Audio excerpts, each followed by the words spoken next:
it will expand our reach into a community, and I would be greatly appreciative of that fact. All right, let's get back and talk with Bo Harman. All right, so when is the event? November 7th. Okay, and set this up for me. So I see in November, I see 2 guys on standard paddleboards. Yeah, so on November 6th, we'll get on a 35-foot boat. Okay. We'll drive on the boat across the channel. Okay. We'll anchor just off the shore in the Twin Harbor area on sort of the, I guess it's more the north side of the island. Mm-hmm. And then we're going to wake up before the sun gets up, and we'll probably be paddling by 5 a.m. Okay, so you're coming from Catalina back to the mainland. Right, and there's basically you want to follow the deepest part of the ocean because that's where the water is going to flow. Okay. And we want to ride that current the best that we can. Okay.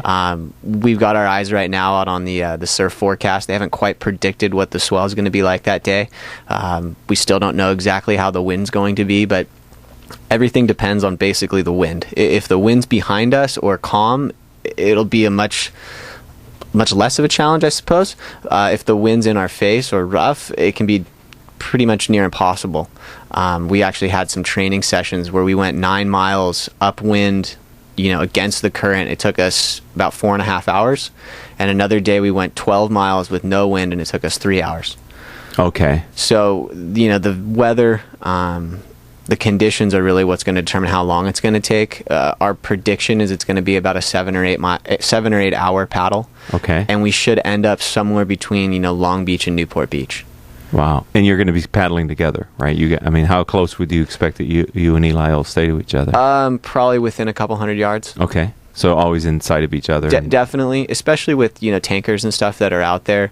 If, God forbid, we have an emergency situation when we need to get back in our boat and get out of the way of a big tanker, we need to make sure we're close enough together to do that. Okay. We've also been training together, trying to get sort of in tune with one another so that we're going at the same pace. Yeah, and just being mindful. How far is the distance from Catalina to the mainland? We're still trying to figure out exactly what that is. The internet's telling us it's 26 miles. Ever since we grew up, everyone always said it's 26 miles. I'll tell you what, though, when you look on a map, it looks like it's going to be more like 30 miles by the time we ride the current and go where we're going. Okay. But somewhere between 25 and 30 miles. I would say. So have you found people who are knowledgeable in this area who can give you advice for whatever reason? They're a sailor or whatever it might be, but they're able to help you understand and navigate the challenges that are inherent with this?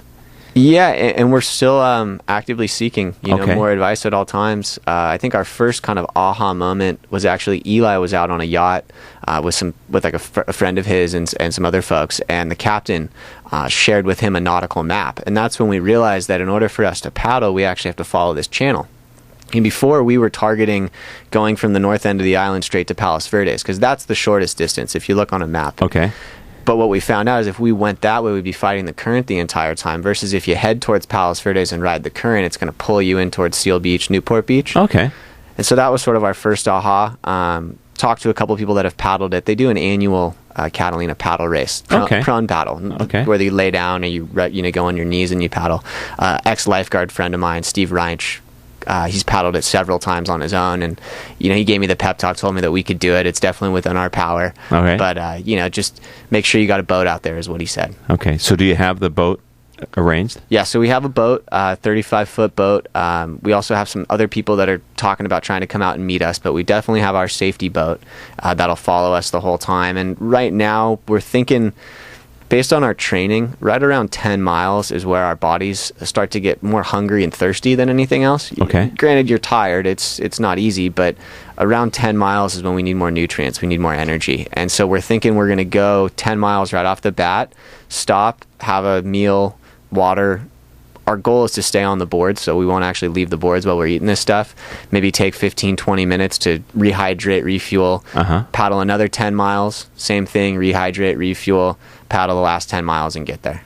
Do you know at what point in the trip is the most, where the sea lane is, where you have to, how far out are you, how far away from Catalina into the journey are you when you're pretty much right smack in the middle? Okay. Oh, nice. Yeah. So, right when you're probably hitting that wall is when you really got to start moving. Right. We hope by leaving in the morning, if we're an hour ahead of daylight, that's only going to let us go maybe 4 miles or so 4 to 5 miles if we're getting a good pace. I think that far off to sea, we're not quite in the sea lane yet. So hopefully by the time sun comes up, we'll be entering the sea lane and get through that as quickly as we can. Wow. We're talking with Bo Harman. We're talking about what he and his partner Eli in the nonprofit that they've started, Do It for Kids. What's Eli's last name? Vizole. Okay. They're paddling from Catalina back to some destination here on the mainland. How do people help this? How do you raise money now doing this? If people want to get on board, they can go to our website. Get on board, paddleboarding. All right, there you go. You're so witty. I didn't even realize how funny I could be. I did. You go to www.standupforcancer, all words, .org. You can click on there and donate. If you go to our contact, there's an email address on there, some contact information. You can reach out to us directly.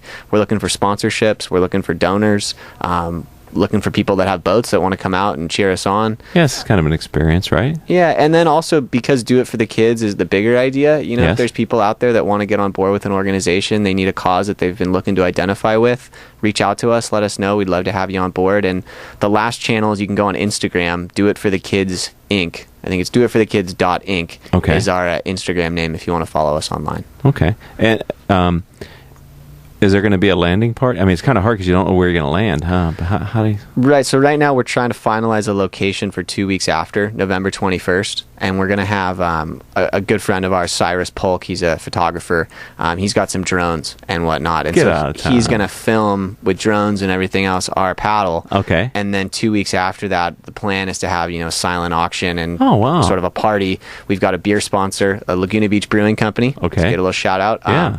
We also have a coconut water sponsor. Cabo Chips is going to be sponsoring us, meaning we should have some good stuff for the donors to come and enjoy. We've got some art that's being donated by Sean Thomas and Pierce Meehan, and right now just trying to get more people involved for that. But the idea would be to have a big movie of what we did, and that's where we're going to have that celebration, because quite frankly, when we hit the beach, put me in the van and take me home.